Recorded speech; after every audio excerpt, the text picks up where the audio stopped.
Kodwa akasilikhuluma iqiniso bafowethu.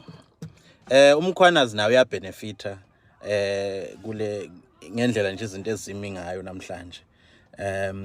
Kodwa ke benefit in kwakhe, I'm sure ama motives akhe are right, because if uzokhumbula kahle i-contract kaMkhanazi iyaphela ngoNovember if I'm not mistaken, but uyaphela kulonyaka.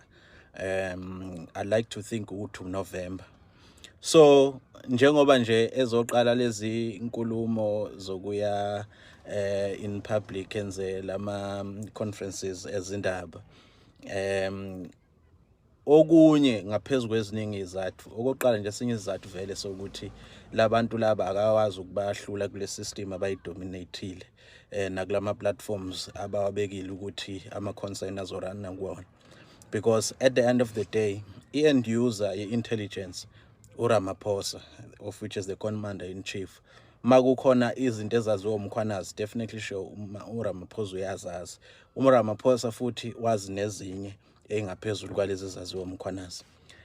So uMkhwanazi vele has been raising all these concerns, but kulama platforms abawa-createile nakule system abayi-createile, but akwenzeki lutho. So uMkhwanazi wabona ukuthi akayikhiphe lento to their comfort zone and to their system, ayibeke in public so that izoba out of their hands, and then ozoba ne-public support, because labantu ama-politicians vele basebenza ama-numbers. If a large number isaphatha uMkhwanazi bayaphoqeleka ukuthi benze izinto ngendlela kaMkhwanazi.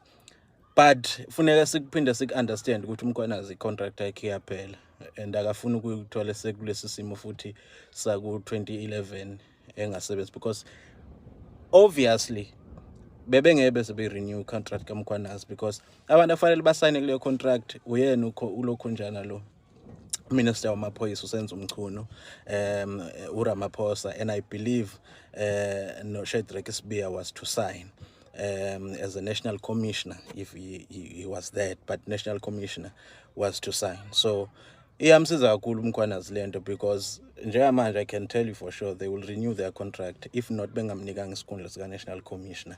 But his motives are to continue ukulwela ingalo yomthetho. Ilapho ke sesizobona khona nenye inkohlakalo eyenzakala ko Cape Town, ko Limpopo, ko Mpumalanga, ko Northwest, nakuma wonke ama province ase national commission. So uyabenefita naye uMkhwanazi kulokho.